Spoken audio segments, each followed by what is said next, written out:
All right, what do you guys think of the dark mark? And who do you think conjured it? There's so many options. I was thinking Wormtail, right? But then I was thinking he wasn't allowed to leave Voldemort, so maybe that isn't the greatest theory either.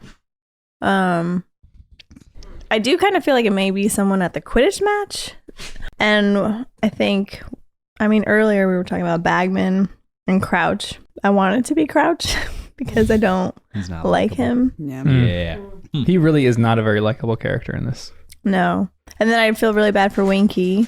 I don't know if maybe she is dark. I think you mentioned that. I'm just skeptical of her. Yeah. You know, just a little. But I don't know. Crouch, I feel like he acted guilty when he was like being questioned and like kind of overplaying it when they were caught Winky. What? Yeah. Why are you laughing? No, because he did. He's like, me and Harry are the only two innocent people here. Like, however he worded it. He's like, we are equally innocent. It was just some funny thing that he compared himself to Harry. I was like, what are you doing? It made him look more guilty. Because he's safe. Harry's safe. So he's like, in a way, he's like Lockhart, but the opposite, where Lockhart thought he was more important than Harry. He's like, oh, Harry, you'll soon catch up to me and my fame. I think Crouch is attracted to his fame, and he realizes Harry is more famous than him, so he's like, I'm just on his level. I'm like almost pretty good level, where he's like a little under, but it's interesting too that you guys are mentioning about whether Winky, do you think there's such a thing as dark elves? Yes. Like dark house elves? I kind of think so. Well, house elves, I don't know, but dark elves, yes. Again, it's easy to conflate different fantasy things, but there are like goblins and there are these house elves, and I feel like they're in the same vein. And so I'm kind of thinking it would make a lot of sense for there to be dark elves, or elves are dynamic enough that they can be good or evil. You know, they're not just stuck doing what their master tells them to do. There's a strong pull in that direction. But even if that is the case, if a house elf is willing to do something bad that a bad person would tell them to do, then I think that kind of makes them dark. Or they are lower on the sentience scale, and so we can't hold them responsible. They're, if their master tells them to do something. It seems like they have the choice, though. It does. And they can be freed. Yep. So, if so they're under an like order, they're kind of conflicted. But if they are free, we see that with Dobby. Yeah. Mm-hmm. I think it's a possibility. Yeah, I think it seems like they could be dark. And maybe Winky's our first dark elf we've met.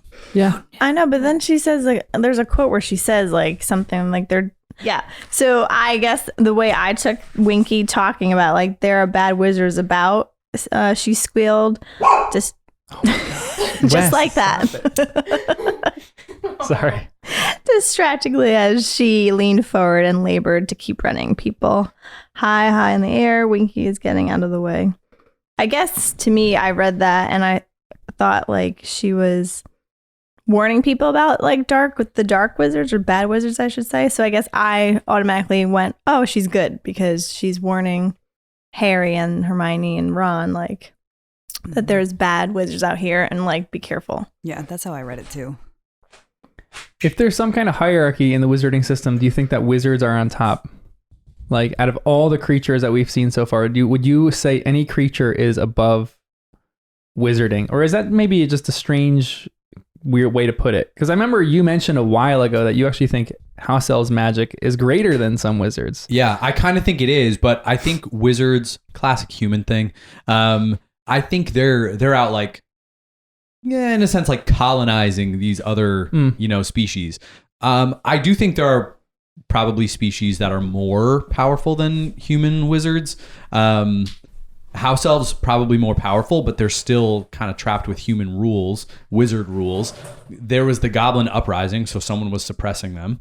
Yeah. And I don't remember what book that was mentioned. It was a long time ago, blah, blah, blah. But I feel like that's kind of a theme in actual history of like people with perceived power suppressing other people. And I feel like that's kind of classic wizard thing too. They're creating rules.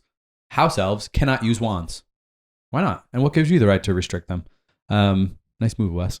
Dump Dump the water out.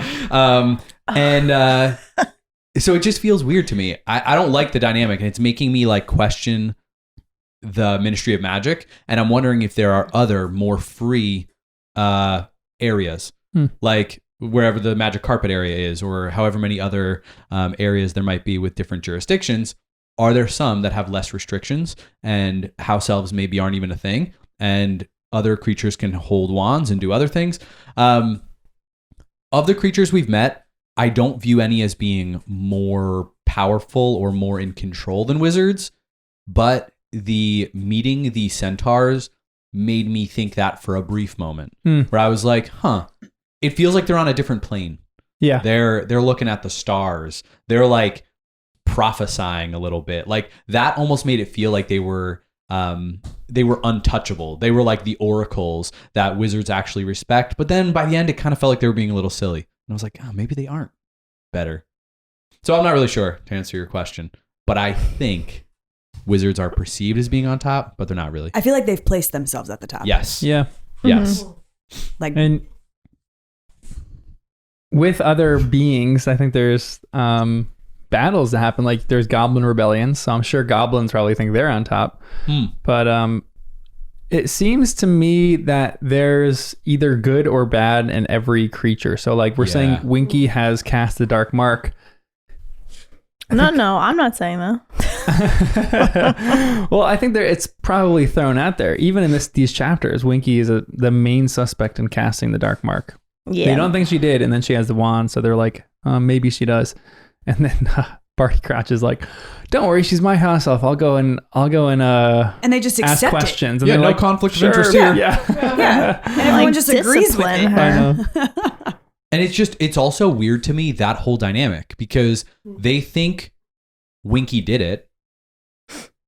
So clearly, house elves have the ability to do things on their own, separate from what their masters command, or they would have immediately locked up Crouch too and said, "She did it, means you told her to." Yep. Lock them up, question them both, figure this out. But they didn't.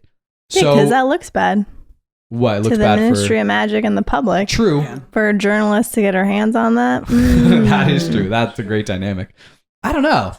I guess you could privately do it without anyone knowing. Well, also, but like 20 wizards or something. Yeah. I'm like, do they want justice or not? The 20 that showed up. Like, if they actually think Crouch is it, I think Amos Diggory would have stepped up and been like, "Oh, your house elf did it, Crouch. Lock But him then up." also they're all like in it so much that like you wouldn't suspect like your coworker, like, oh, they're such a great guy, stand-up guy, that Yeah. whatever he's saying is probably true. So I'll just go with that.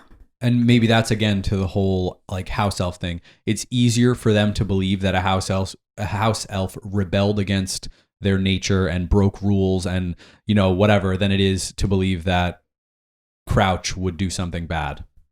Yeah, I They're would like, think so. it's almost like they're happy to have this elf scapegoat. Yeah.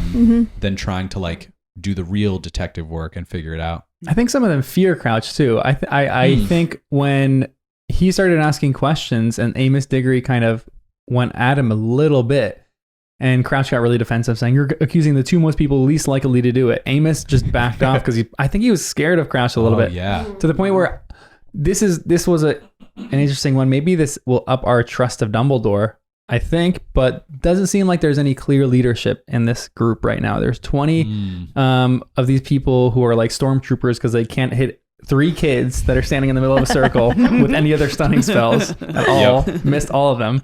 They're bouncing off everywhere. And then to me, you throw Dumbledore in this situation and the whole issue will be solved in like 20 minutes. Dumbledore will know what to do. Yeah. Everyone will respect him to a degree where they will just get out of his way and let him work. And you don't see that in any avenue with any of these other guys right now. So it makes them all suspicious. Like even Amos Diggory, like he might be to me one of the least suspicious in this, but he's still not completely free of any suspicion. I questioned him for a second because can we go into this? Yeah. When he pulled the wand, Yeah. I was like, I mean, did he take it from Pulling Winky it out or of did his he sleeve? have it? Because we Great saw no question. proof that Winky was holding the wand. That's a great point. But then, I mean, Winky kind of confessed. Oh yeah, she was did like mention freaking it, out. right? But Yeah. at first I was like, I don't know. Hmm. Like you said, I don't trust anyone right I know, now. yeah, I know. don't. There's so many suspects. Ludo Bagman is still top of my list. Yes. Well, when reading. Oh, yeah, because that was your original question, like who I think did it, Dark Mark, blah, blah, blah. Ludo Bagman, top of my list, because he was suspicious that he was there to begin with. Was he running from the riots, or was he there to send up the Dark Mark? Then he apparates away. Harry, Ron, and Hermione see that. They hear the pop. He's gone. But he might have just apparated 20 feet behind a tree and then, thrown the mark up. Or he could have just come back. But even when I read it, I didn't think he did it. That wasn't like my initial instinct. I felt like someone we didn't meet yet or had done it. But if it's someone we met, I think he's the most likely culprit. He's top of my suspicious. list. Yeah. I don't know. I forgot too. I sometimes thought of Lucius Malfoy, right? That's Draco's dad, Yeah. right? Because he also went up to the seating area, the special seating area. He was the special guest of Bagman, was it? Yeah, or that Crouch? Sounds right. And So- Bagman also is the one who got the tickets for Mr. Weasley. Right. So maybe they're in cahoots together too, where it's like, let's bring up That's the a good point. Potters. He's the only one And really then associated Lucius with house elves. Malfoy, you can't, what? He's the only one where we know who's really associated with house elves. He had Dobby, so maybe he got like a second one, Winky. Yeah, there's just like so many things I can think of that I'm like, who took Harry's wand? Because it was someone up there, like that came by. So Lucius Malfoy or Bagman or I don't think it was Winky. What if? Well, I'm just like spitballing on some house elf things because we know house elves are associated with houses. Sometimes a house is bought or sold, and the house elf comes with it. And we do know that there's a mysterious person who bought a large house for tax purposes. So what if Winky was the house elf there at that house? So now Voldemort goes back to this house. Maybe that house was Crouch's all along, and so Crouch is the one who bought it, and Winky became his house elf when he bought it, and he's associated with Voldemort. So then Voldemort says, hey, Dark Mark, do this, blah, blah, blah. Maybe that's how he got Winky. Maybe it was never for tax reasons. It was for house elf reasons. Again, that means Crouch would be guilty. Or Crouch wasn't the buyer at all. It was just Voldemort, and, he was able to buy it from a distance for tax purposes. And then he had Winky doing his dirty work for a little bit. Or Lucius Malfoy. Or lent out to Crouch for a while. Or Lucius, yeah. Because he has money. Yeah. Yep. So same people. The same people, yeah. House elves Except really are Bagman. just out there doing dirty work for wizards. Just Who? House elves are just doing dirty work for wizards half the time. And the whole But thing I with just- Dobby still is confusing. That he could even go to Harry to begin with, because we're led to believe, at least at this point, that that was of his own free will to protect Harry. And I'm like, well, that's kind of odd. Does he have to listen to his master or not? And is it only explicit commands he has to listen to, or general vibes? Because there's no way the Malfoys are down with him going over to Privet Drive and warning Harry not to go to school. And not only is he warning him verbally, he is like actively intercepting mail and interfering with Harry's life. And there's still a little chance that that was all under the command of the Malfoys. Yeah. So I'm still stuck on, can house elves do their own thing, or are they trapped to the commands of their masters? I think a little bit. That's a great question. I tricky. think a little of both. I think Dobby's maybe an exception, but Yeah, he does seem like a unique one.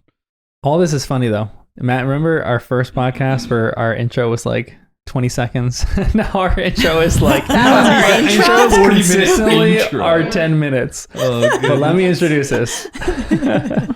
Welcome to the podcast. I'm John, Jen. Danny. And Kristen. and this is Harry Potter and the First Time Readers.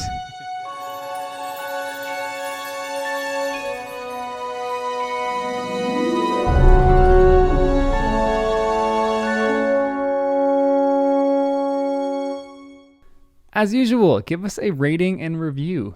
it's interesting. 70% of our listeners are listening on Spotify, and you cannot give reviews on Spotify, unfortunately. So just throw it on a rating. We're doing great on Spotify. We are 5 stars all the way with like 25 ratings, which is really, really cool. So thank you so much for rating it. Keep on giving us good ratings and reviews so we can get this podcast out to more people. Also, join our subreddit, r/first-time readers, r/first-time readers, where we are having so much fun discussing all sorts of things. You guys are even throwing some stuff out there that I can bring up in future podcasts that I cannot wait to talk to the group about.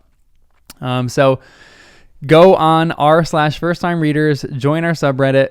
We have a Twitter that we're kind of using. We're not really using it that much, but it's First I'm Readers. We have a Gmail account, firsttimereaders@gmail.com. We have a bunch of bookmarks that were misprinted, and I think the company is just going to let me keep them, and they're going to refund me. So if you want a misprinted bookmark, email us on that, firsttimereaders@gmail.com, and send me your address, and I will mail out some bookmarks for you so that you can even like go into your own bookstore too and throw them in. Where it won't really make any sense because there's just glasses on the front and the back, but it's still kind of be fun, a little mystery to it. But when we actually get our bookmarks printed right, we will send out some for anybody who wants them. And you guys can put them in bookstores and put them in Harry Potter books so that when someone is reading it for the first time, they can tune along in the podcast and they can kind of track their Harry Potter journey through the podcast with us. Thanks so much for listening. This is just becoming more and more fun for me every single day that I do it. And I think the whole group is having a lot of fun reading Harry Potter. This book is so magical. And yeah, just follow us on social, rate us and review us, and enjoy these next few chapters of Harry Potter and the Goblet of Fire. I didn't know that was our intro. Throughout it. Yeah. Right. Because we're like talking about so much stuff. We just kind of like wherever we want to break off, just real quick, just we'll intro it. Even though it's 10, 15 minutes into the podcast. Okay, the Dark Mark. Give me a very quick summary of the Dark Mark chapter. Did you have one? No, it's all you. Do you want to do it? I got nothing. I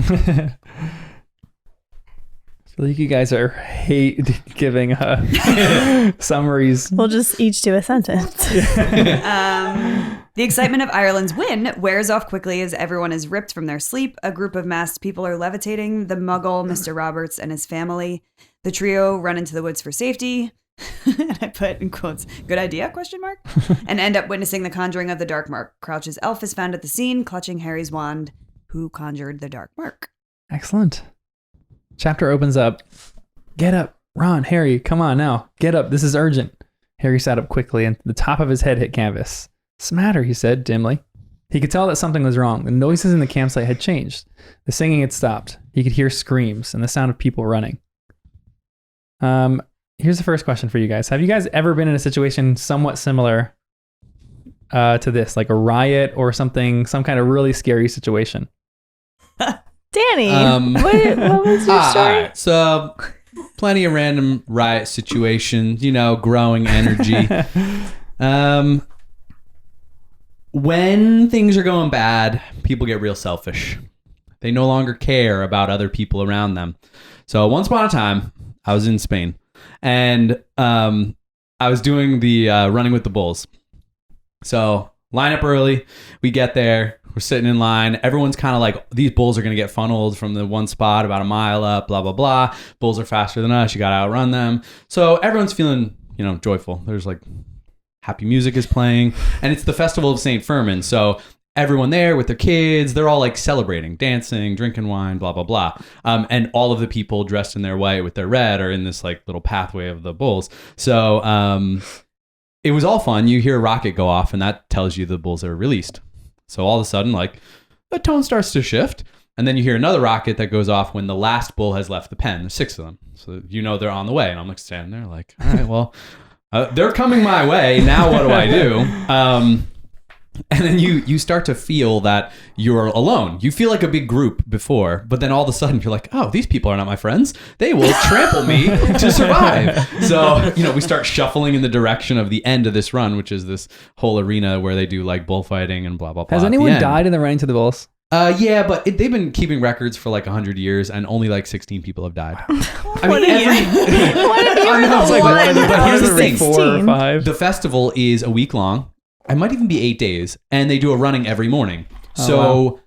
every year they're doing like 7 or 8 runs. That's a decent amount. And sure, every day someone gets a concussion or gets gored. But gored just means like impaled by the horns. It doesn't mean you die. You know what I mean? Only. I will never go. In comparison to death, I mean, you know, it's like, so it's, you know, but still a bull coming at you is no joke. So, then all of a sudden, like, you're going down this like path and all these houses, they're right up at the sidewalk and they're like 3 stories tall, balconies. Kids are out there with their streamers and like throwing confetti and all that stuff. And then you just feel like a big tone shift where it was cheers and then it turns to screams. Like even the people up on the balconies are screaming in horror as they see the bulls come racing around this thing. I had just gotten around Dead Man's Curve, and it's called that for a reason. And I'm walking the like kind of final stretch. I've got a quarter mile left, and I'm like, okay. So this tone shift, all of a sudden, everyone's just every man for himself. So you get pushed. Some guy's running. He just like knocks you to the side. Like in hockey, you're getting checked into walls. And then the houses end, and there's just this section of like fences, and they've got huge fences. But you have to either get under them or climb over them. But again, it's every man for himself. So at every fence is like 3 or 4 people deep, and people are crawling over each other. Gosh. So then I'm just the stupid tourist who doesn't know anything. So I'm just kind of like trapped at the side. And then I look back and I see above people's heads the shoulders of these bulls. These bulls are gigantic. And so the tone had already shifted because it starts to feel like, to bring it back to Harry Potter, like a riot. Like, these people are now more dangerous than the bulls. I'm afraid some dude's going to shove me in front of the bulls just to get out of here. So You're going to be number 18. Literally, yeah. I'm like, I'm going to be the stat here, the stupid tourist. So then, like, I just remember like going against this like wall where some of the people were by this fence and getting as skinny as I could. And then the first bull comes by, and all these people are not letting me in because they're trying to survive too. And it felt like the horn was so close I could touch it. It could have been 6 feet away, but way closer than I want to be to a bull. So it goes by. And as soon as it went by, I had this moment of relief. Like I didn't die. But then I realized there were 5 more behind it. But there was like a gap. And I'm like, it's my only shot. So I jump out, and I've never run so fast in my life. It was like an out-of-body experience. So I like run all the way in, make it into the arena. I felt like a gladiator. I hit the sand, sun on my face. It was a whole thing. But the point is, at the end of that, my faith in humanity was questioned. Yeah, absolutely. I was like, every person here would have happily shoved me in front of a bull to survive. So feeling the shift in energy, that's what a riot, you know, it reminds me of like, things felt a little different. Yeah. We were all having fun at the World Cup, and all of a sudden, lives are at stake. Yeah. And it shifts like that, and you can feel it in the air. It's like tangible. Yes. That's kind of scary. Interesting. I know. Scary. None of mine are that serious, but mine are all sports related. Where it's like people will get in fights after a sport because of a sporting event, because of maybe a bad call or something like that. And I had one where I was a ref in intramural soccer, and there was fist fights going on that I had to break up. But I remember another one that even sparked my memory where it was like a football game. It was like a pickup football game. And there was 2 people that were just going at each other. And it got to the point where one of them like kind of tackled the other and threw him down in like 2-hand touch or a flag football or something like that. And he got so mad, he started throwing punches. And this was like a observation for me about how if you have someone who has commands respect in a room, then you can get out of these situations easy. Like to me, if Dumbledore was at this situation, his superior ability to do magic would have just completely eradicated these things. Like if you have someone who's a superior magician, and again, I think it's only Dumbledore in this case because he's the only one that Lord Voldemort feared. So no one else could do it besides him. Yeah. But I remember in this football situation, these 2 guys were going at it, and both of the teams were going at it and starting to like try to pull each other away and like starting to. It wasn't like the worst fight I've ever seen, but I'll speak high of my brother right here. He was like, he's like an incredible athlete, like probably the best athlete in my family, probably the best athlete in the group, but he just has like a commanding presence about him sometimes when he plays sports like that because everyone just respects him from both teams.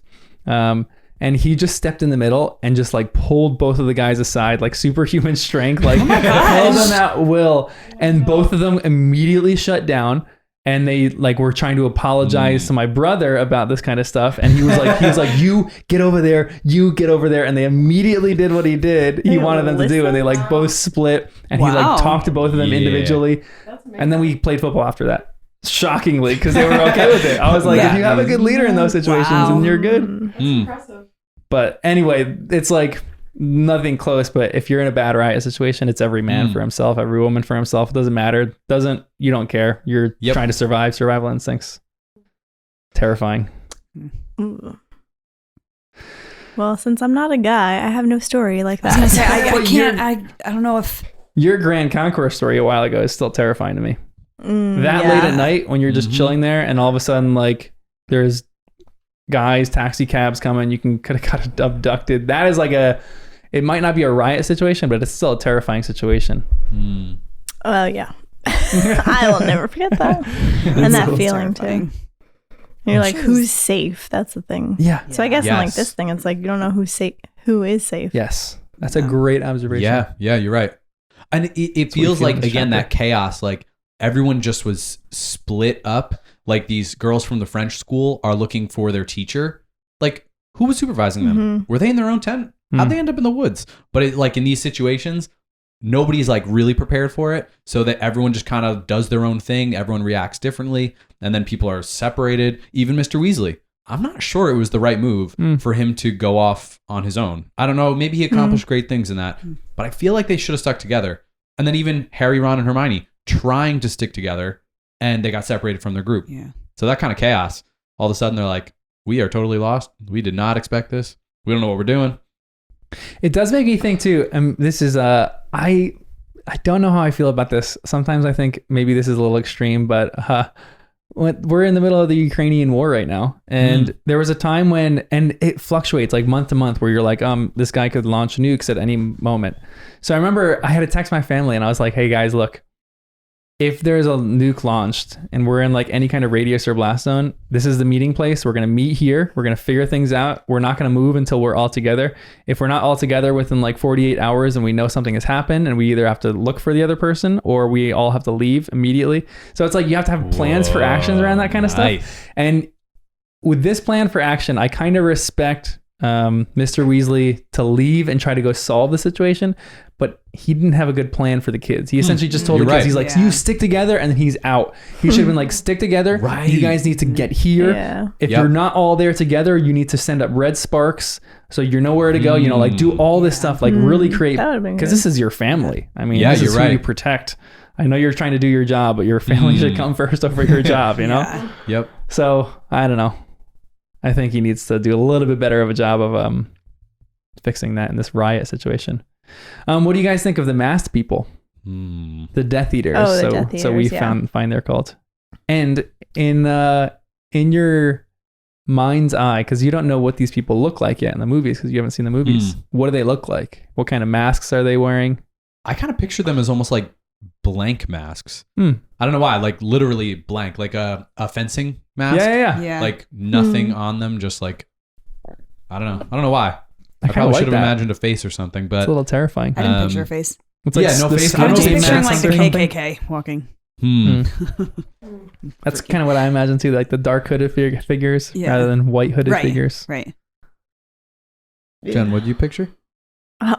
All I'm picturing is the handsmaid tail. I'm like, with their red, it's terrifying, hooded outfits, which I don't even know why that came up, but I'm like, it says black right there in black. Yeah, so it wouldn't even be.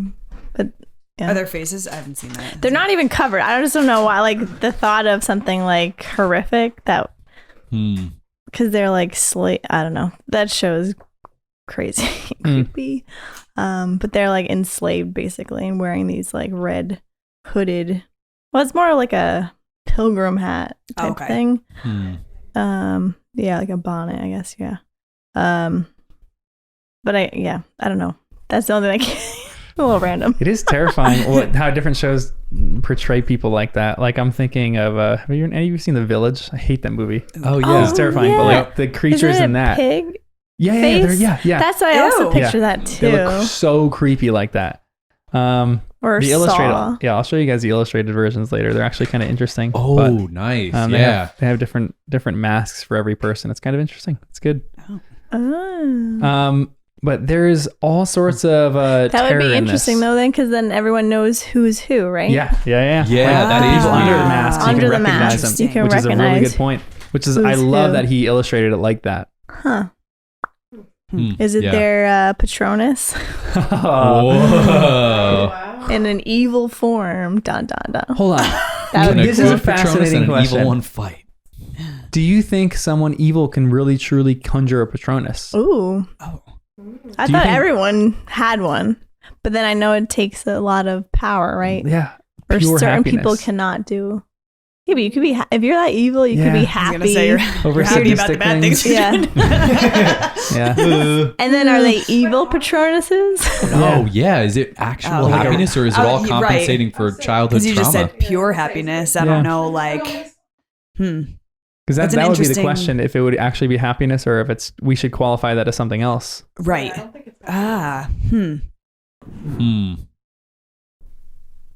You just like blew our minds. What would Lord Like Voldemort's I- Patronus be? Because I don't know if he has any happiness in his life. Yeah. Yeah, yeah. Yeah. And even all the evil stuff he does, we don't understand his motivation, but I don't think he's striving after happiness. I think it would be excitement that they have rather than happiness. Like he gets Right. It seems like he's happy over certain things, but he's just happy when things go right for him. Yeah. And he's angry when things don't. But Yeah. like I think the happiness that it takes to conjure a Patronus is like, again, I will love this. I will lavish this scene. I don't know the right word. I can't figure out the right word. It's okay. The scene in the movies where Harry goes, I thought of them, mom and dad. They were just talking to me, just talking. Yeah. Yep. And he progresses to where it was like Quidditch, then winning the House Cup, then Hogwarts letter to that moment. And I think that was such a powerful moment of like, it was a deep lingering happiness. I didn't even know if it was real or not, but it was something that Voldemort does not have. Yeah. Maybe he could have it because maybe he could regret something in his life and like go back into that moment and really experience regret, which in turn would make him like it's the inside movie Inside Out, where you experience sadness through something and that like conjures up deeper joy in you, I think, and that like keeps you going. Maybe that kind of thing would be a moment of happiness where he could conjure it, but right now I don't think he could. But could there be an opposite of a Patronus, like a evil one? So instead of it protecting you from evil, it does harm to someone. This is a fascinating question, whether who can, if there's like certain kinds of magic that even Dumbledore could not do, like he could probably do anything, but he maybe that are, because he's maybe more of a pure being, he could not do that Voldemort could do, and vice versa. Is there magic that Dumbledore can do that Voldemort cannot do? Because he doesn't have, yeah. I kind of think so. Yeah. But I don't know if the Dark Mark falls into that. Part of me thinks it does, and that's why this is a little confusing. But the scene is painted really terrifying in this too. The colored lanterns that had lit the path to the stadium had been extinguished. Dark figures were blundering through the trees. Children were crying. Anxious shouts and panicked voices were reverberating around them in the cold night air. Harry felt himself being pushed hither and thither by people whose faces he could not see. Then he heard Ron yell with pain. And then this is where we see good old Draco just chilling among the trees out there, just calm, like he has no worry in the world. Yeah, because his dad's one of the hooded guys. Yeah, which is one of the questions. Hi, Dad. He's got his omnioculars. He's slowing down his dad's actions over there. Nice cheering job. for him. oh, goodness. Do you think Lucius is out there? Yeah. Nah. No. Why? I just think of him as being too intelligent and he's like the puppet master. I think of him as being a little distant. Like he's come too close before to getting caught. He is on the radar. It's like a miracle he didn't already get sent to Azkaban. So I think of him as being the guy in the background who manipulates people and gets them to do things. Kind of like Voldemort, I think, is manipulating people like Wormtail. I don't think he would risk it over this. With the general idea of, I don't think much was accomplished here. I think this was a diversion. And there are bigger, more important things going on that Lucius might have been involved in. A don't think diversion he was out here. like what? Well, that's what I Like- don't know yet, but we don't know what Voldemort's plan is. Harry's scar didn't burn. Right. So he I don't wasn't think Voldemort close is around by. casting the dark mark. Hmm. I think Voldemort is off doing something else. And I wouldn't be surprised if Lucius He was there is too. drinking milk. He's drinking milk. Snake milk. So do you think this Chugging is like venom. beneath Lucius? Well, yeah, Yeah, kind but- of. To like participate? Right. in this, Unless we or- find out later that this was more important than Okay. I think right now. But like, for example, part of me thinks a dark mark can only be conjured when there has been death. I don't know if the people in the Ministry of Magic know how to do the dark mark, but they think these kids did it, which seems bizarre. So part of me is thinking it actually takes something about murder to do the dark mark, which would make it a little restrictive. And I'm believing the rumors that they were bringing some bodies out. So you actually think Yeah. Rita Skeeter's right there? I do kind of think something would happen there, but that would explain why this all happened. Because why did these people bring their masks? You know, or did they get drunk? They're having some fun, toss some muggles in the air, wipe their brains afterwards, whatever, like they do on every Friday night out in Hogsmeade or whatever. You know, they're just like, is that normal? Or was this a calculated, planned thing? They brought those masks. They were sober. They were trying to stir up trouble, kill somebody or multiple people, cast the dark mark, kind of like signaling to all the Voldemort followers, like it's going down. I And don't know. then who did Here's they my- kill? I don't know. Yeah. Yeah. Sorry, was that No, the question? that's you were gonna that's ask? No, that's a great the question. Who did they Yeah. kill? And then on top of that, Voldemort do you think his followers know that he is in existence right now? Because if they don't, are they just doing this as a separate event, just kind of randomly? I feel like they know. But could they? If they knew, wouldn't they go help To him? milk Nagini? Grosses me out. How many Wurmtail Death needs some Eaters does help. it take to milk a... It's just like... How does I he don't know not if they would get go to him. killed? Yeah. Yeah. Milking it. Yeah. Ugh. Gross. I don't know. That's an interesting Well, one. maybe though. they needed more information about something because Bertha Jorkins. Jorkins. I love your names. I'm trying to figure out the names. It's like one of my greatest joys. Because you don't really know these names. Like when you read them for the first time, it doesn't stick with you. So you're like, I don't know what the heck, how to pronounce this one. Yeah. Yeah. Hermione. Oh, yeah. Well, the sad thing is I listened to the audiobook, but I still can't. Great. It's your version, and we like it better. It's just funny. What was it? I forgot. I just. Oh yeah, since they got since Voldemort Wormtail got information from her, that was more important than Wormtail actually originally thought for Voldemort. So I wonder, could it be another person that has information about some thing in their plan to get Harry Potter and take over the world? Yeah, seriously. Such a vague thing, but I feel like Bertha's information was related to the World Cup because she was on the games and whatever commission. oh, that's what Yeah. So flashing back to, I forgot, I meant to bring this up earlier, but could it possibly be Crumb, the Quidditch player that Ooh. was a seeker because he wanted to finish the game fast to be done at a certain time to accomplish something afterwards? Oh. Wow. That's a and curveball. that would Never even thought certainly of that. explain why he caught the snitch at a weird moment. And would do anything. Like, yeah. That They just is end the game. so interesting. I thought of that. I was dreaming of that, actually. Wow. So much We're Harry got Potter. to the Dreaming point where Harry we're Potter. dreaming about Harry Potter. I was like, love wait, I it. forgot to mention this. You do not know the Well, I amount of joy that remember gives this. me right now. Oh my gosh. I get cast my Just dreaming Patronus up right all her now. theories.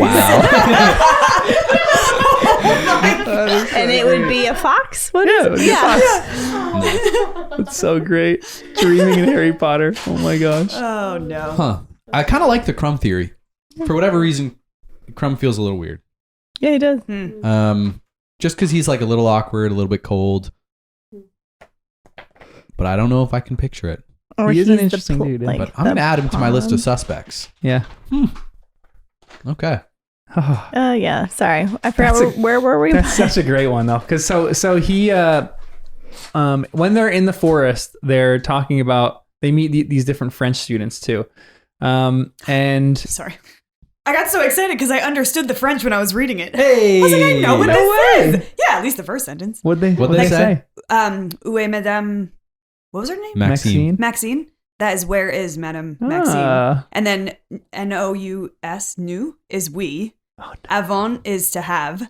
So nous l'avons, we have lost. I looked it up. We've Purdue was lost her. So, and it was That's dot, so dot, dot. cool. That's Sorry. awesome. Oh, that is neat. I was like, I understand it. Anyway, That's moving on. awesome. You should read the whole book in French. No, I can't do that. Time out. If you read this in French, what would they be English students? That would be funny if they switched it like that. That'd But I be feel like great. they That would be couldn't. funny.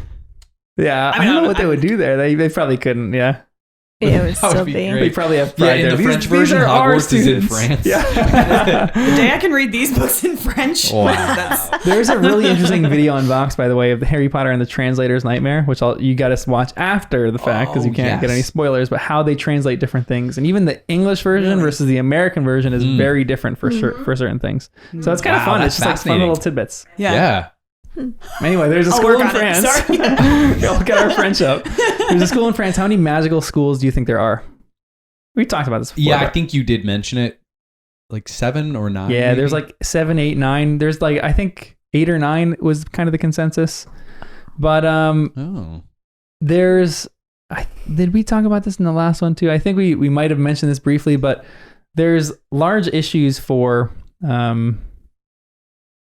just the magical world being as big as it is with only 9 magical schools.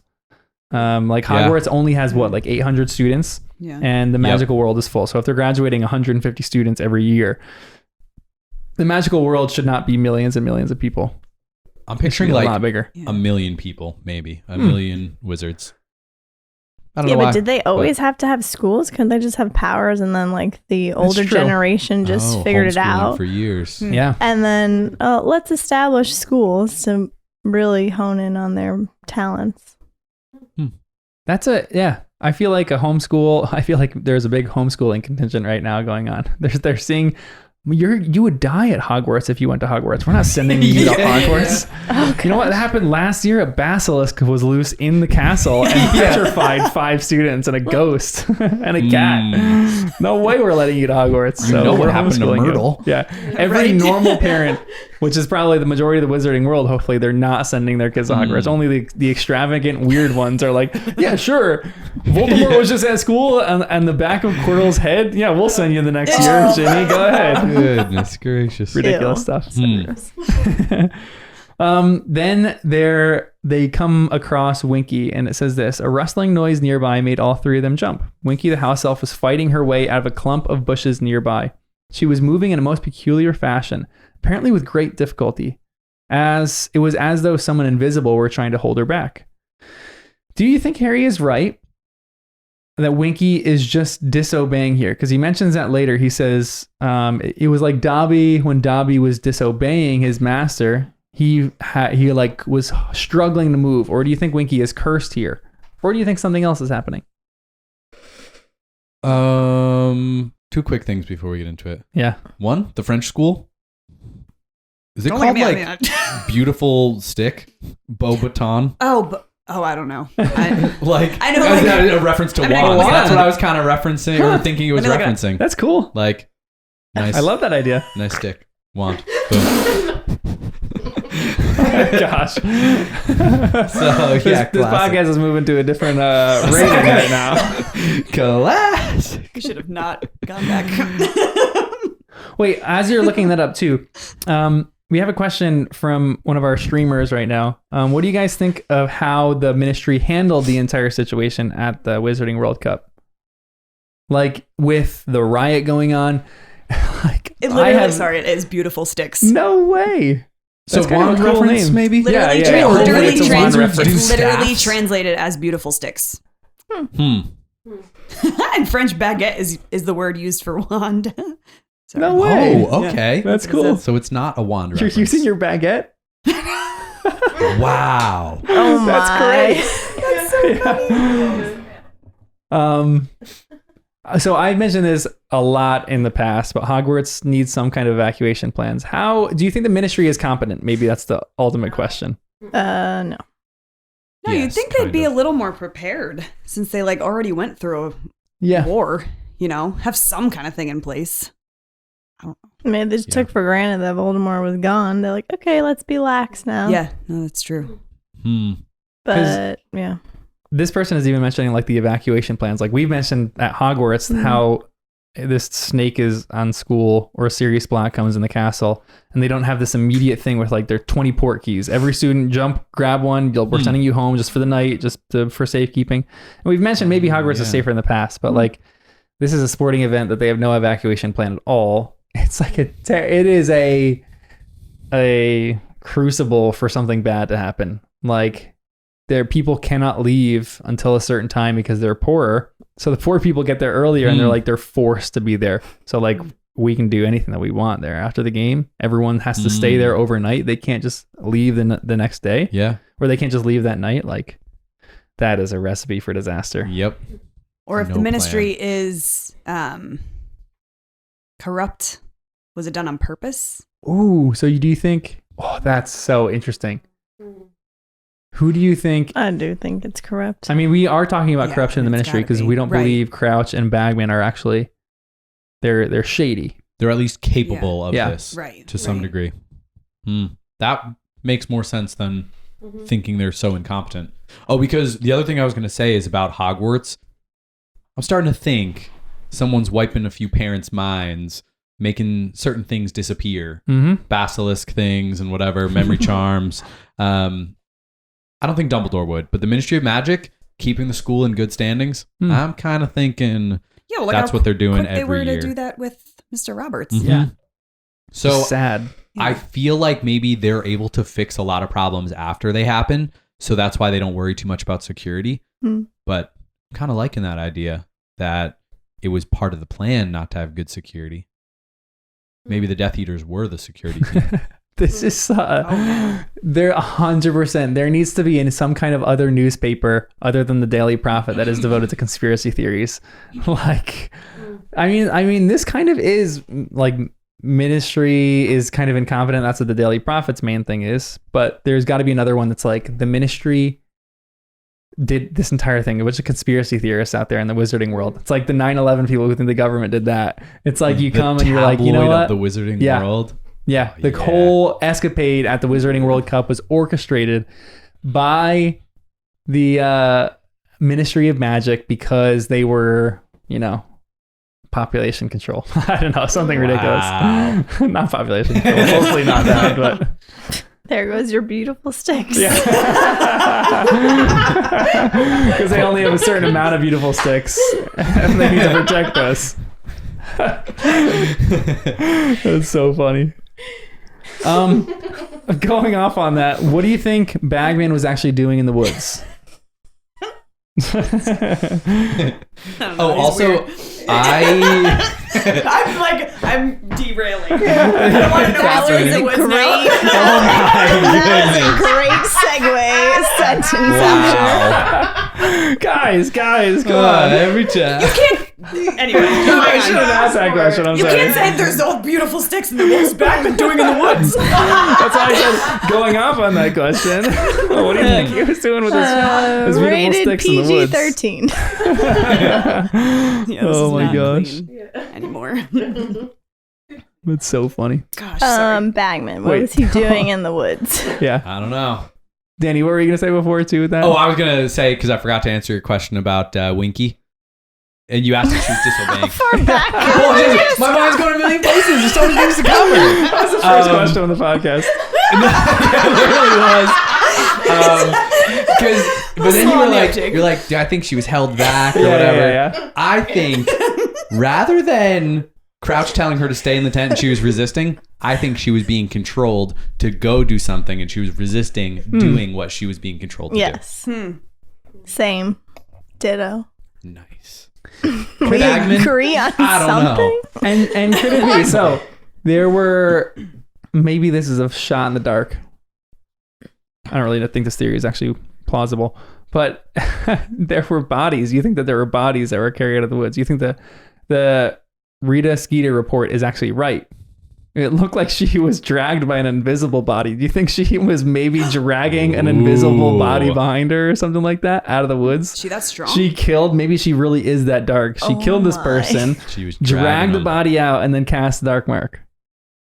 That would be ridiculous. That would I be mean- interesting. I mean, Danny likes it. well, I am just curious where the bodies came from because I do believe there were bodies.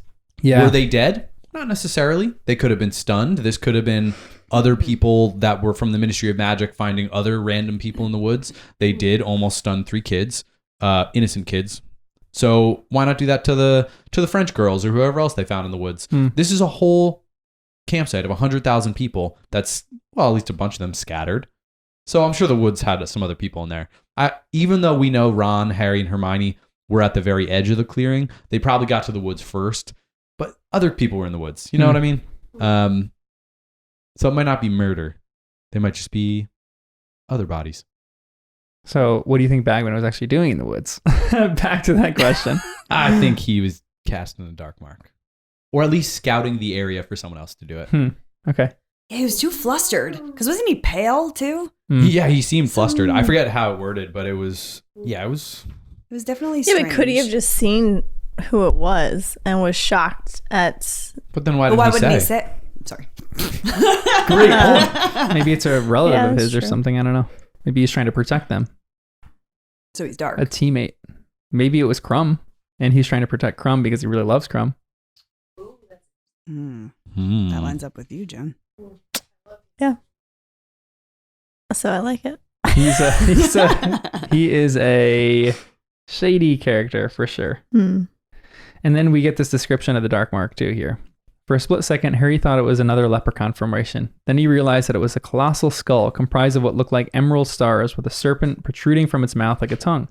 As they watched, it rose higher and higher, blazing in a haze of greenish smoke, etched against the black sky like a new constellation.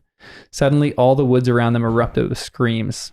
Harry didn't understand why, but the only possible cause was the sudden appearance of the skull, which had now risen high enough to illuminate the entire wood like some grisly neon sign.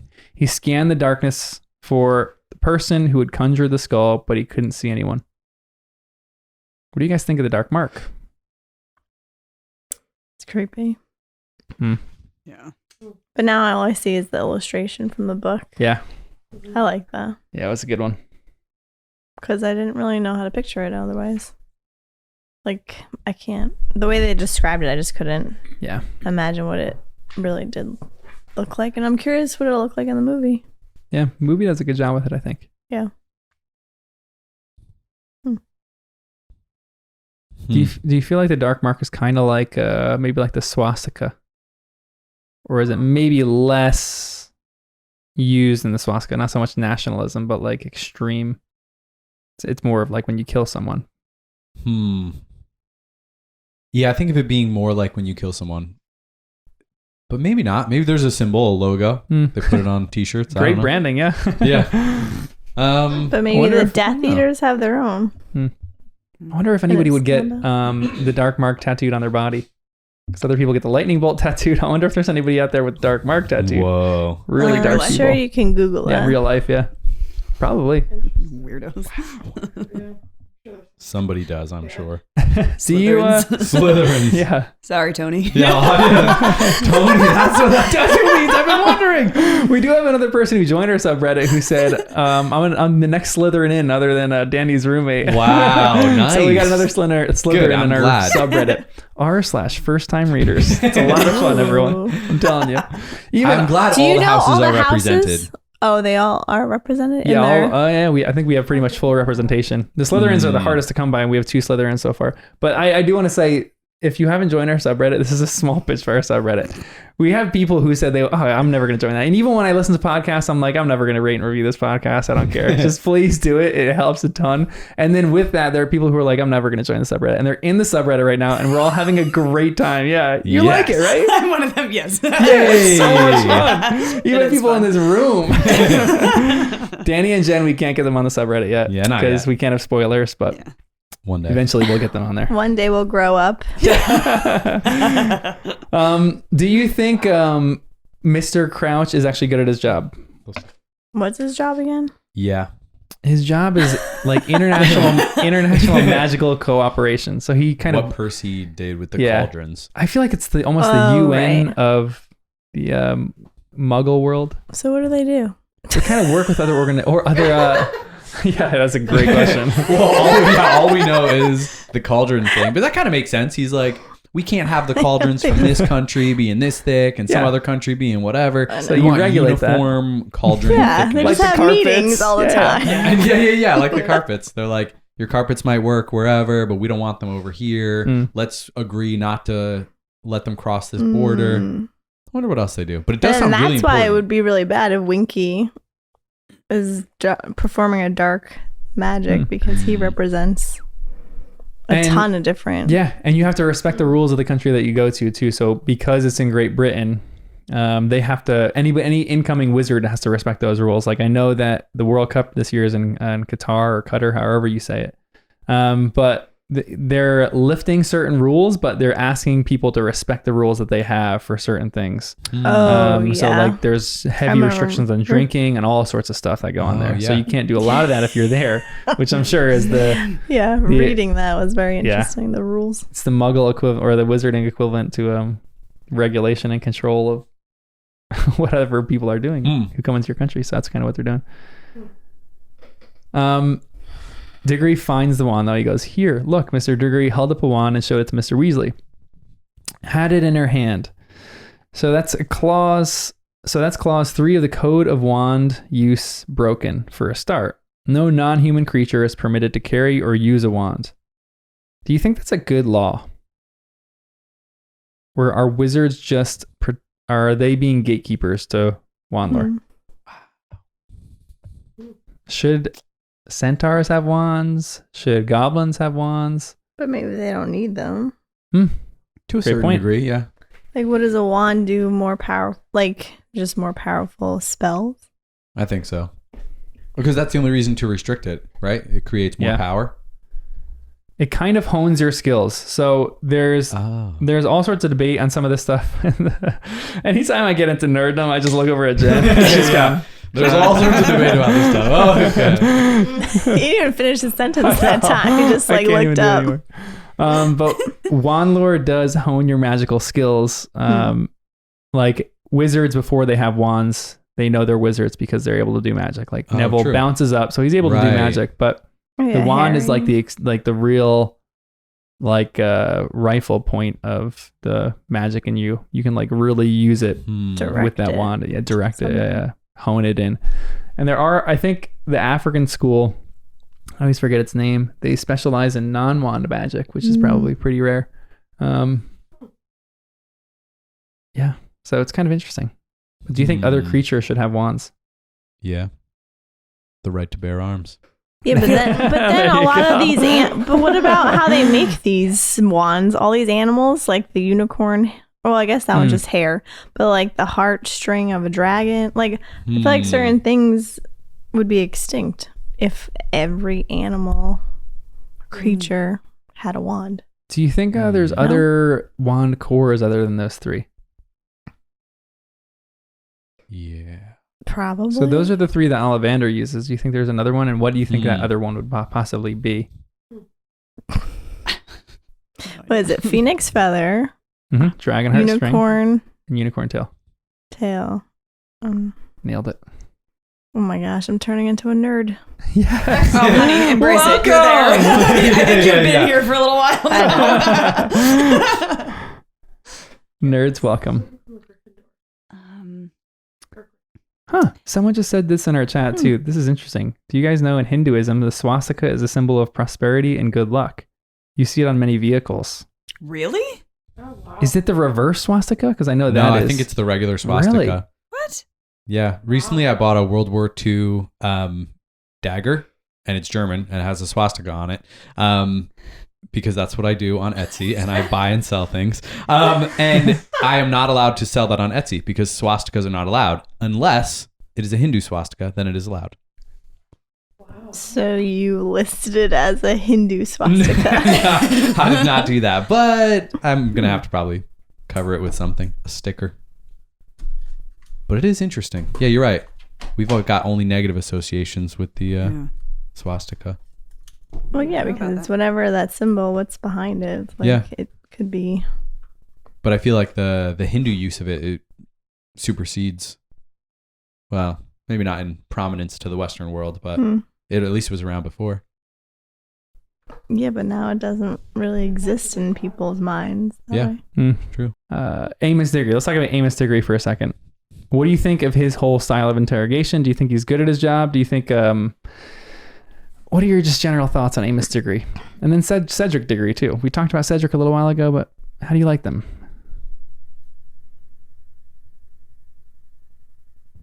Well, Cedric seems like a stand-up guy. Like, he wants to just, like, be the good guy or wants to find the truth when his dad was, like, bragging about him beating Harry Potter. It's like, no, remember, like, he fell off his broom. I don't know. Like, just trying to correct his father.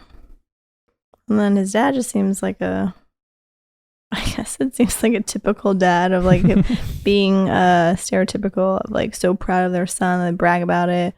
That he's like, can't do anything wrong. I don't know. A little annoying, but fatherly, very fatherly. Typical dad. Yeah. Sure. Do you think he's good at his job? Just like Mr. Crouch. Maybe Mr. Crouch is good, but do you think Amos is pretty good at what he does too? I kind of feel like they're all terrible at their job. The ministry is just filled with incompetent people, yeah.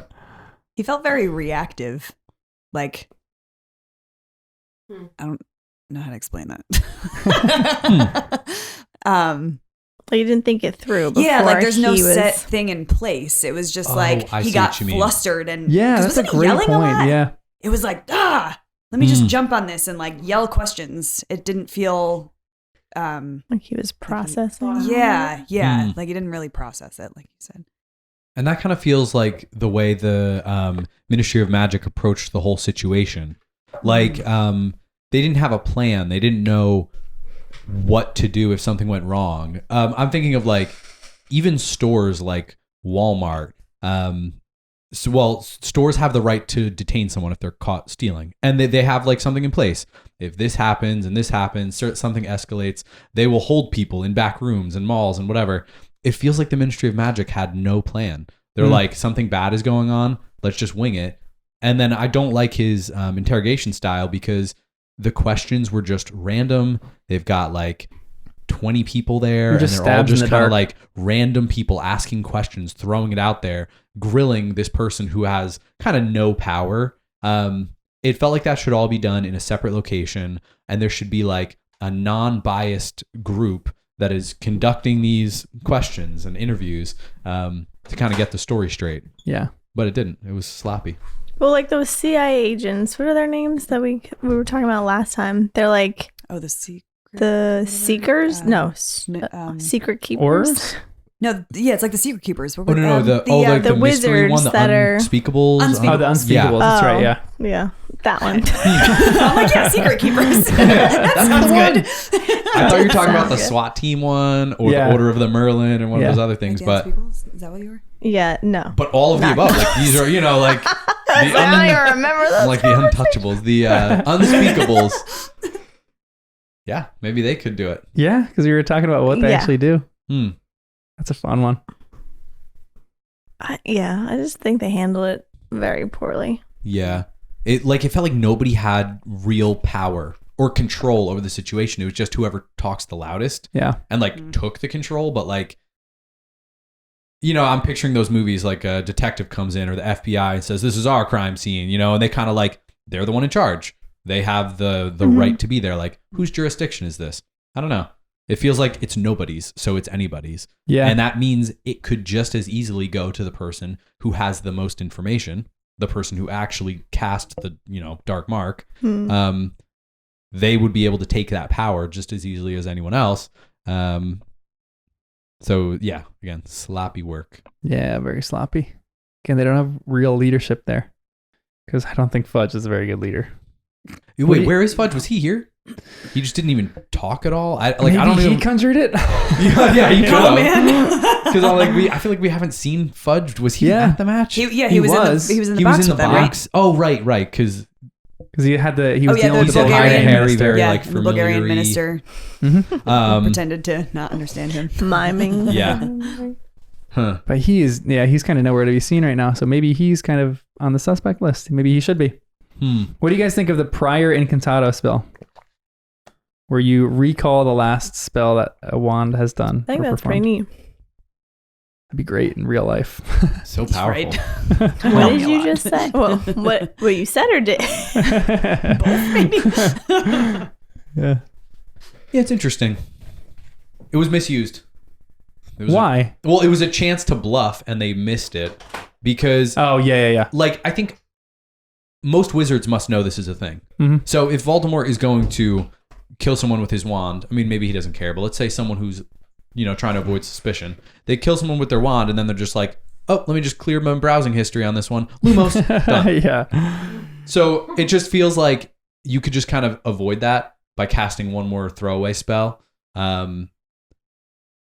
And so in their interrogation, I guess Winky didn't know this, or someone just really wants Harry's wand to be the guilty wand. Yeah. But it feels like any wizard capable of the dark mark would know enough to throw another spell on top. Yeah, for sure. Exactly. And it could be anyone in that box too, because anybody could have stolen Harry's wand out of there. So it could be anyone right there. Maybe Winky was actually the one who did it. Maybe Fudge. Maybe it's the Bulgarian Minister of Magic. You never know. Like it could be any of these people. But there's just mass incompetence and corruption, it seems like, in this meeting in the woods. Because this is the next thing we'll talk about. We talked about this before, but how everyone is just okay with Crouch leaving with his own house elf to interrogate his house elf on his own. Yep. Clear violation of what there should be laws and rules against that. And it goes against even what he said. Yeah. He said, if you're accusing my house elf, you're accusing me. And then he says, I'll go question the house elf. Yeah. He probably said that. I was like, so oh, shoot. is this thing guilty or not? Yeah, Because Amos if it's should've called guilty, his bluff. you Wait, both wait. go to jail. Yeah. So we're accusing your house elf, so we're accusing you. So we're not going to let you go take your house So elf we're going to let you home and both go interrogate. free. Great. And that's why I feel like nobody should have been allowed to leave this. Yeah. Lock that crime scene down, and whoever has the authority should come in and boss people around. Well, wasn't Yeah. that kind of what the journalist, whatever her name was? Rita Skeeter. Yep. Thank you. She's kind of calling them out though. Like True. exactly what we're saying. I'm Team Rita. Yeah. She's a good journalist. I don't like her stance on vampires, but I like her in general. You've met vampires. No, maybe they're very unpleasant, and then I'll get back fully on Rita's side. I mean, if it's Edward Cullen, then I oh, guess. so true. Cedric is a vampire. So funny. That's where Cedric is this whole time. Oh, He's it's not making with so much Amos. sense. He's off in the woods doing vampire things, fighting All of against Twilight werewolves. is actually part of the Harry Potter universe. It's just a subplot. Oh my goodness. That's so great. Wow. Yes. It all connects. Yep. Oh. That's funny because when he comes out of the woods, he goes, of course it's not him. He talks to everyone that's kind of just sitting there waiting, Mr. Weasley. He goes, of course it's not him, said Mr. Weasley impatiently. We don't know who it was, but it looks like they just disapparated. Now, excuse me, please. I want to get to bed. And he just goes to bed. Like, I'm sure Rita Skeeter's in the crowd somewhere. She's like, I need some kind of statement. And he does nothing to like calm their fears. Does nothing to like even calm his own wife's fears or his family's fears. He's like, I'm going to bed. We're going to bed. All of you guys get to bed too. There should be immediate port keys that get them out of there so they can send word to their families or something.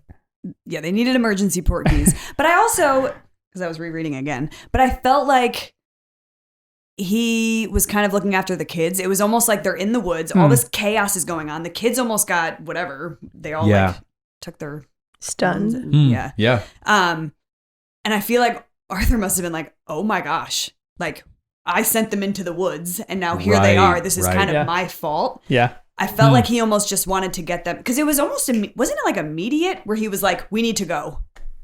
Yeah. Right? It was kind of like in the middle of like this high, intense conversation. And then he was like, okay, that's it. We need to go. And he just took the 3. Yeah. So I felt like, I don't know. I felt like he panicked and was like, I need to get them out of here. Or he just like put his father hat on instead of the ministry magic. Yeah, I felt like it was a switch like that. That's a good point. Kind of. And then just walking past everyone, he was like, I need to just get them to the tent, get them away from all the chaos that just happened. And then he just stayed in the tent. You think, I mean, he should have maybe. He was doing good fathering there. He was not doing good husbanding because he leaves poor Molly to freak out for the whole night.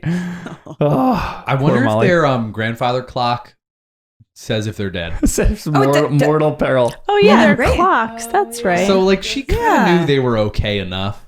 But no, unless it said mortal peril. The whole night she's in a way you're standing there knitting, and she's just looking at that the whole time. She's knitting or crocheting. She's like, it just says mortal peril. I don't know what to do. She wouldn't know what to do.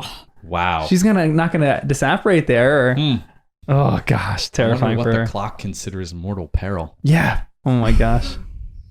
There is a great line in this too, which I think this is a fascinating subject where Ron doesn't even know what the heck the dark mark is. It's such an object to be feared that Ron doesn't even know what this thing is. And there's this great paragraph in here where he goes, I don't get it, said Ron, frowning. I mean, it's still only a shape in the sky. Ron, you know who and his followers sent the dark mark in the air whenever they killed, said Mr. Weasley. The terror it inspired. You have no idea. You're just too young. Just picture coming home and finding the dark mark hovering over your house and knowing what you're about to find inside. Mr. Weasley winced. Everyone's worst fear, the very worst. There was silence for a moment. Then Bill, removing the sheet from his arm to check his cut, said, well, it didn't help us tonight, whoever conjured it. It scared the Death Eaters away the moment they saw it. They all disapparated before we'd got near enough to unmask any of them. We caught the Robertses before they hit the ground, though. They're having their memories modified right now. Death Eaters, said Harry. What are Death Eaters? It's what you know who supporters call themselves, said Bill. I think we saw what's left of them tonight. The ones who managed to keep themselves out of Azkaban, anyway. I just think it's so crazy how Ron doesn't even know what this thing is. It's only when you're old enough that you actually have a good understanding of what the dark mark is and any of that kind of stuff, that they actually keep it from the education of wizards, even within the home, to not tell people what the dark mark is, because it's such a terrifying object, and it's not an object you want to kind of erase from the history books. Yeah, I just thought that was an interesting one. And it is mentioned in the book that Hermione read, The Rise and Fall of the Dark Arts. So it's findable. Yeah. But Ron doesn't read. Well, yeah, neither does Harry, apparently. Because they're jocks, right? Yeah. And to me, this is a good one where Hermione would know kind of what it is, and Ron wouldn't, because it's got to be somewhere in a book, rather than Mudblood, which the movie kind of botched because it made Hermione know what this thing is, rather than Ron is the one telling her. You know, like there's things that pass over that are kind of just cultural, like the word Mudblood versus the idea of a dark mark, which is dark, that you just don't talk about. Hermione would know the dark stuff, right, but she wouldn't know the cultural stuff. So they did that line very well here. Anything else in this chapter?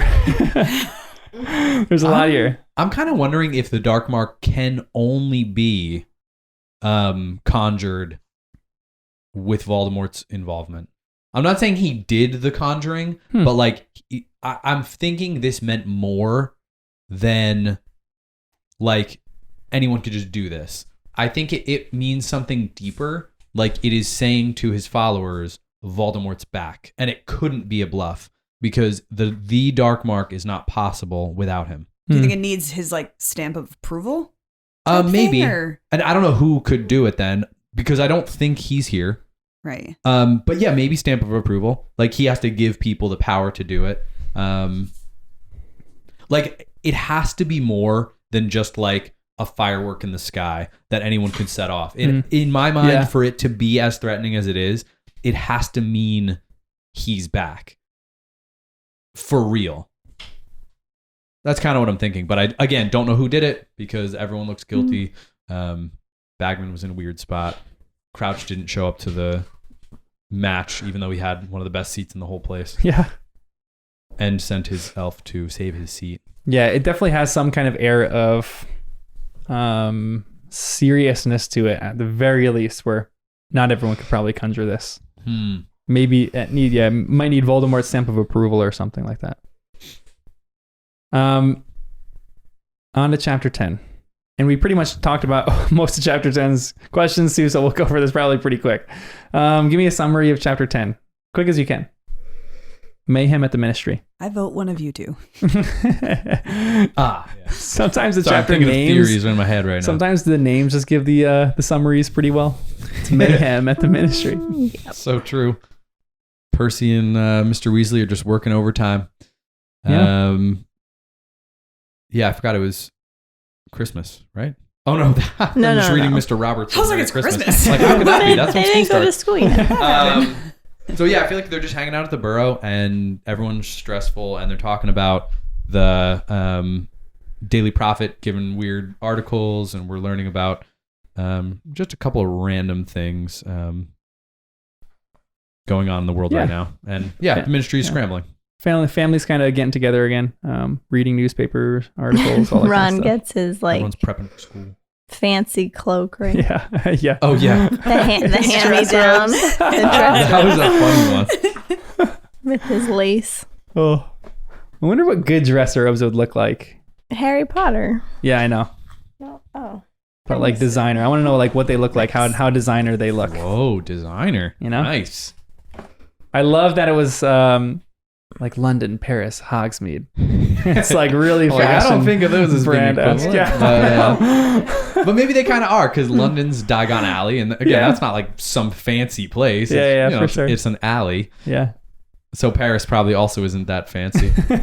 What? Paris is always fancy. But maybe it's in the catacombs. You know what I mean? It's like Hmm. under the city. It's like this. Maybe No. that's what the catacombs are all about. And Nope. think of all the ghosts down there. Ooh. The catacombs are No. the Parisian equivalent of Diagon Alley. I They love say that. you can get lost down I'm there. picturing 'cause like there's so many stiletto, crazy me too. high leather Just boots ignoring for this. all the Wow. wizards. Actually, witches. Sorry, not the wizards. Beauxbaton has the Yep. fashionable students. That's what they excel in.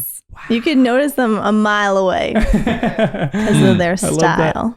Yes. There's funny lines in this too. This chapter Oh. starts out. I shouted at you before you left, Mrs. Weasley said, starting to sob. It's all I've been thinking about. What if you know who had got you? And the last thing I ever said to you was that you didn't get enough OWLs. Oh, Fred, George. I love that little moment there. Do you guys, this is a morbid question. Do you remember the last thing that you ever said to someone? I see this before. Maybe you had time to think about it. Nothing. Not that we know too many people who died or anything like that. Which is another interesting question. Do you think that there's something like there's something serious? Do you think that maybe this is the question I'll ask. Do you think that there's some things that there are some wizards can like experience and see and like perform certain kinds of magic because they've seen certain things? Like the Dark Mark, we're talking about how Voldemort, maybe you need Voldemort's stamp of approval. Maybe only people who have seen Voldemort can actually conjure this Dark Mark or something like that. Do you think there's other kinds of magic that exist in wizarding world like that? Where, I mean, we were just talking about saying goodbye to someone and someone dying. Do you think like there's magic that happens if you've seen someone die or something like that? I mean, yeah, if the Dark Mark was only thrown when people were killed, I feel like experiencing that, or maybe it can only be cast by the person who did the murder. We know that it...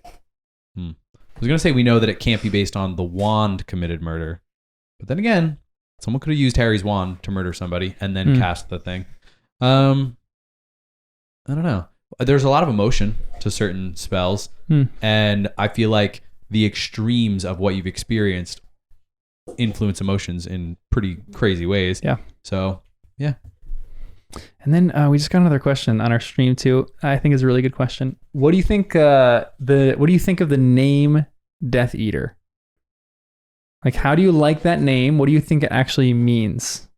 Well, now that I saw the snake eating the skull, that's what I think of. Eating It's the like a- skull. Huh, that's a great good branding. Death. Maybe they all have the tattoos. Sounds so vulgar. Death Eater. It kind of reminds me of the Dementors, though, in a way. Like they're Draining sucking the the happiness soul from out someone. of. Maybe that's, again, back to that thing with Voldemort and his power. We don't really know, but I feel like him killing people gives him more power. So maybe all his followers want that power too. They're like, cool, we kill people in Voldemort's name, and then we get to absorb some of their power. Yeah, that's such a really crazy theory. Could a wizard and a Dementor have a kid? I was like, Because as we're my. talking, I'm just thinking. Sure, yeah. I mean, that's a romance novel right there. I'm gonna cry. That's so good. I don't want to know how. Oh wait. Then it goes with Death Eater. Severus Snape. Is he the product of that? He's wearing that long black cloak. You're like, you know what? He kind of has a lot of death or a lot of Dementor qualities about him. Oh my goodness. Yeah. Half and half. Oh my gosh. You don't want to kiss him? I can't look at a white Tesla now without thinking of him. All right. No. I feel like that is the car he would funny. drive, though. Oh my gosh, it's so funny, Jen. I mean, there is slightly strange interbreeding in the wizarding world. I mean, like, what is Hagrid? Oh shoot. Oh yeah. Oh, What is Hagrid? part troll, Yeah. part wizard. Maybe. Oh, my. Yeah. Isn't this Another us? romance novel I wouldn't want to read. You guys, this is our new fan fiction. Yeah, for real. Oh my Oh, god, that We sounds. no longer talk about the books. I mean, that I am crying right now. That's so That's- funny. Whoops. That is so Weird. good. Anyway, yeah, Good job, the name Death Eater is just an interesting one. I always thought of this. To me, it's.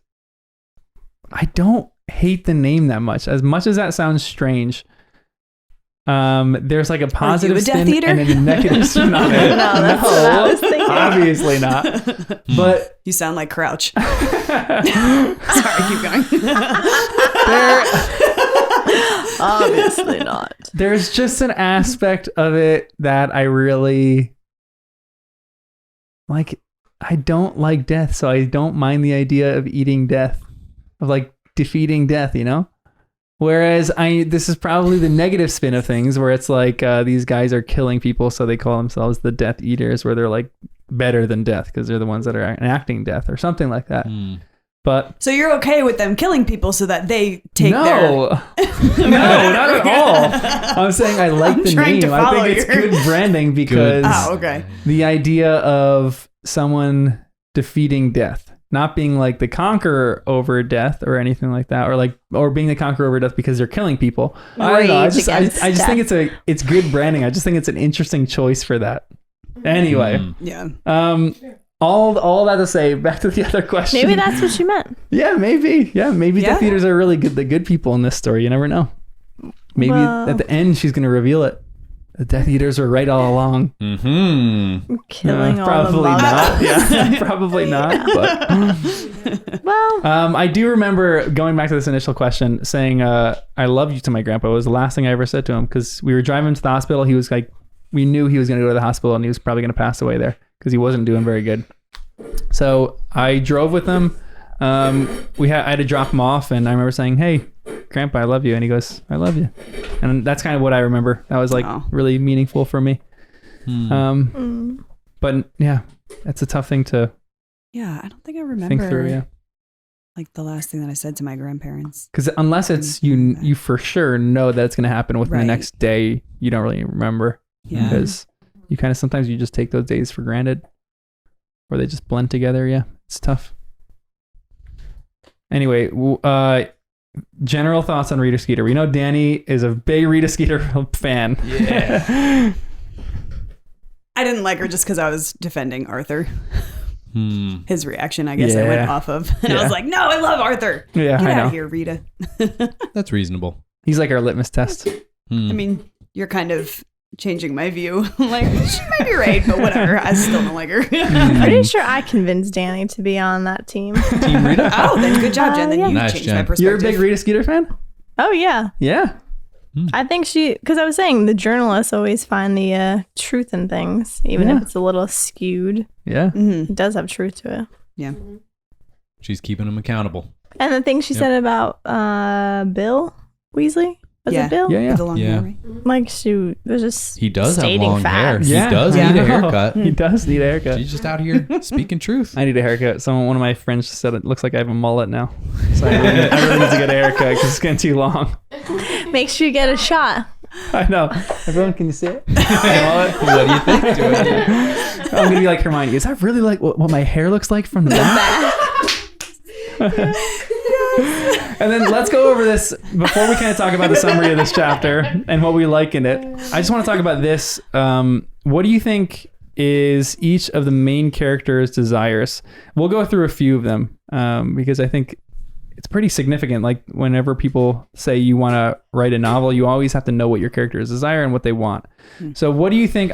Let's do like maybe not a rapid fire, but somewhat rapid fire. What do you think Mrs. Weasley's biggest desire is? Like her main driving force? That her kids are all together and happy, or that they, taken care of and happy family. Yeah. She's a great mom in that way. Mhm. I feel like you nailed it. I was going to say keep her kids safe. Mm-hmm. Yeah. And I think Carrie's her adopted kid, Mhm. which is beautiful. Hmm. What about Mr. Weasley? Having fun? Yeah. This might sound weird, but sometimes I feel like his biggest desire is balancing out Mrs. Weasley.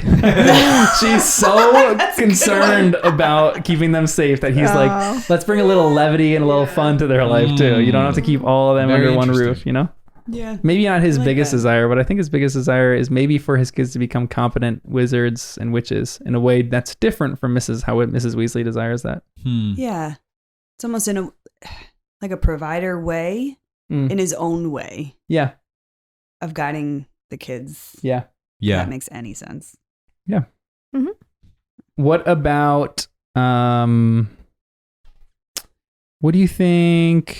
We'll go through the trio. What do you think Hermione's main desire is? What is driving her? Her moral compass of what's right and wrong. Yeah. That is a great one. I love that. I think she, more than any other character, has a sense of justice.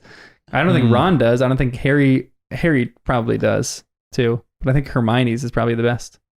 Yeah. She's not afraid to stand up, Oh no. like to go against the flow. Yeah. Yeah. Because even when she says that to Ron, Mhm. whatever it was. About the house elves. Right? Yeah. Yep. Yeah. Yep. She's quick to defend what is right. I'm wondering about her, like her perfectionist ways though. Like what motivation is it that is fueling her doing so well in school? Like, does she want to do something specific with her career? Is it just she wants to do the best possible job that she can? Like, I feel her like goal is to just be the best she can be. Cheesy, but yeah, but she comes from like Muggle parents, so I feel like she's kind of Yeah. overcompensating. Like she has I'm something gonna to prove to be the perfect witch because my parents like, and then the mudblood thing. Like I feel like that probably played into it. Like I'm gonna show you. And maybe, I'm gonna know everything about everything. Yeah, like she feels Instead- like she's representing more than just herself a little bit. She's Yeah. like, all right, well, I know that I can be good at this, so I want all wizards to know that people born to Muggle parents can still be incredible wizards. Yeah. And it looks like she's projecting that into everyone else, like with the house elves and stuff. It's like everyone. I think it's neat though because it's a different perspective, right? Like because Ron is like so used to all these creatures and the house elves, and she's like, wait, that's not right to have a house elf. They don't get paid. Like, and he didn't even think of that. Yep. Right. So There's definitely an interesting note that all of the non-wizarding familied people in this book turn out to be kind of stronger characters than the other. Hermione, who comes from Muggle parents, Voldemort, who is an orphan, and then Harry, who doesn't really know his parents. They come from rougher backgrounds, and they're the ones kind of trying to prove themselves in different ways. So what do you think Voldemort's main driving desire is? Power.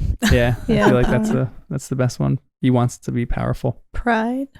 Is that Yeah. the same? Yeah, Yeah, for sure. pat himself on the back. How about Ron? I feel like he's like a little Arthur Jr. Yeah, for real. He kind of is. I think that's a good way to put it.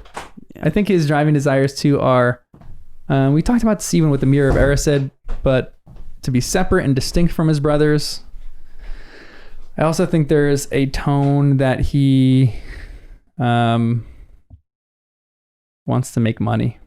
He's sick of being poor. You get in this chapter. Oh, when this chapter, yeah. Yeah. he gets. Why is everything going wrong with my stuff, Yeah. right? Something Oh, like yeah. Yeah. Why does everything I have crap? Cute little dress robes. Yeah, I know. Poor Ron having to put And those then his on. owl, Oh, right? His owl, Yeah. yeah. Pigwood. Yeah. His owl sucks. The family has Errol, who also needs to be retired. Yeah. What do you think Harry's And Harry. driving desire is? I feel like it's like slowly shifting. Like I feel like he's like pretty close to becoming Voldemort, where it's like I am very powerful. Everyone knows it. I'm supposed to represent like good. I don't know. It just seems like he could totally take that turn into the dark direction. He is on a tightrope right now. He could definitely take the turn. That's why he was almost sorted into Slytherin, because of that.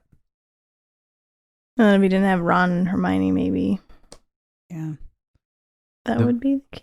But then there's Dumbledore, so I feel like he Well, would yeah, have other steered people him to. Yeah. But there's something about someone your age as well helping Yeah. guide. I Yeah. feel like that can sometimes be a bigger influence, even Yeah, if he it's doesn't true. realize it. He Yeah. could rebel against Dumbledore Yeah, because yeah. it's authoritative. So I feel like Harry's desire in the mirror was for his family. But it feels bizarre because it's not attainable, and I think he knows it. Mhm. So it's just the idea of a family. So I feel Yeah. like maybe the Weasleys are fulfilling that in Yes. some ways. So as they're fulfilling yeah. that like really deep down desire, I'm wondering like what's the next thing that he really wants? Does he Which would want to make be a sense powerful as to it wizard? shifting. Yeah. Does he Yeah, that's right. Yeah, I don't know. because Does like he want to probably- live up to his name, or does he just want peace and quiet and doesn't want all this like focus on Yeah, him right. and attention? You think he he's likes the really attention. doing that. Yeah, true. He He just can't avoid it. he is being influenced by his friends. I think we talked about that. I think Ron and Hermione are the best two possible people that popped up in his life at the right moment. Like he became friends with the right people, and it's a huge indication of how much your friends can have an influence on you. Where Ron has this incredible family, and he really wants what Ron has. And then right now, maybe he's going to be more swayed by Hermione with his sense of justice. Like he's probably he has the Weasleys now. That's like his tight-knit family. So maybe his desire has moved on to something else, which is what he's picking up from Hermione, which is this sense of justice, this sense of right and wrong, which is why he's teetering on this so much, because he's not exactly sure what that is and what that looks like. And he's not sure I think he has a very clear sense of what is right and wrong, but sometimes his power could get in the way where maybe he would be swayed to one side or the other, where he's like, I can become incredibly powerful and become a better version of Voldemort. So that's in his head, but he can also say, you know what, I'm going to follow along this better path and not do that and be kind and compassionate and loving. So, anything in this chapter and these things that ran by your guys' attention? It feels weird that Harry still doesn't trust. I'm glad he told Ron and Hermione about the scar burning 3 days earlier. That's a good start. But then he didn't tell them that he was the potential future victim that they were plotting to kill. Yeah. So again, he's like keeping things in. And I just want to see him be fully open. So I actually feel like this is growth, but he's just not all the way there yet. Yeah. Yeah. We love that he is growing, but sometimes his growth is slow, sometimes it's fast, which is like any other normal person. All right. Who is your guys' favorite character in these two chapters? I don't know, Hermione, I guess. Yeah. Did I pick her last time? Yeah, I'm gonna agree. Yeah, she's great. Girl power. Yep. You got to. She's good She's in these standing chapters. up for the house Unanimous? elves. She's she's kind of, she's pointing people in the right direction. Yeah. Yeah. And then what was your favorite moment in these chapters? These two. Oh, we did talk about Do you that guys funny comment in the last chapter 10 where Mrs. Weasley's like, Yeah. if you catch Ron naked or something, Yeah. make sure Oh to my gosh, that's take a right. picture. That was really funny. We'll end with this line. This is good. I'm never wearing them, said Ron. Ron was saying stubbornly, never. Fine, snapped Mrs. Weasley. Go naked. And Harry, make sure you get a picture of him. Goodness knows I could do with a laugh. I love that. That was so good. It was such a great moment. I loved this moment though, where it's kind of boring, but they're all at the burrow and they're just, it says the rain lashed against the living room window. Hermione was immersed in the standard book of spells. And they were all just kind of like doing their own thing. I just love that moment of after the chaos, they were all just chill in the house The calm and after the together. storm. Yeah. I love that part. Oh, there's nothing like being in a room full of people all just consumed with their own thing. And every once in a while you get up and say something and talk, you know, Yeah. but you don't feel like you have the need to talk. Yeah. Everyone just be quiet. Yeah. Love that. Us introverts love that. I feel like my favorite moment was probably early on in the World Cup stuff when they first got to the tent city, hanging out, meeting people, rekindling old friendships. Yeah. I feel like that was all fun. Matches, magical tents. These are such good chapters. So magical, you know? Yeah. Big time magical. Anyway, thanks for joining us on our journey of Harry Potter and the First Time Readers.